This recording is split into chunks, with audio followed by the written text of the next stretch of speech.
Hello दोस्तों, नमस्कार। अगर आप भोजपुरी लोकगीतों का आनंद लेना चाहते हैं तो मेरे चैनल वंशु भोजपुरी लोकगीत को सब्सक्राइब करें और बगल में घंटी के निशान को दबाना न भूलें।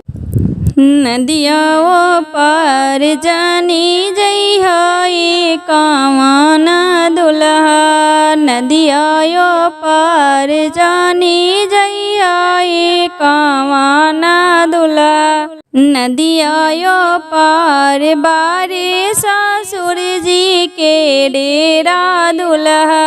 लाड़ो देखाए मतिया मड़िए कावाना दुल्हा। लाड़ो देखाए मतिया मड़िए कावाना दुल्हा। नदिया ओ पार जानी जइहा ए कावाना दुल्हा। नदिया ओ पार जानी जइहा ए कावाना दुल्हा।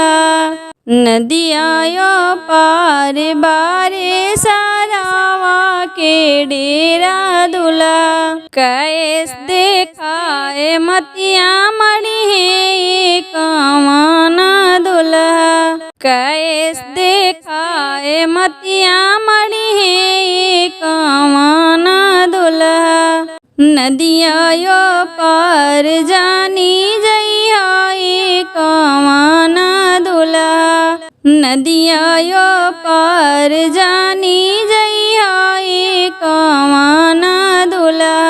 नदिया ओ पार बारे सोनारा के डेरा दुल्हा। सिकड़ी देखाए मतिया मड़िए कावाना दुल्हा। अंगूठी देखाए मतिया मड़िए कावाना दुल्हा। नदिया ओ पार जानी जइहा ए कावाना दुल्हा। नदिया ओ पार जानी जइहा ए कावाना दुल्हा। नदिया ओ पार बारे बाजा जाके डेरा दुल्हा। छुटवा देखाए मतिया मड़िए कावाना दुल्हा। छुटवा देखाए मतिया मड़िए कावाना दुल्हा। नदिया ओ पार जानी जइहा ए कावाना दुल्हा।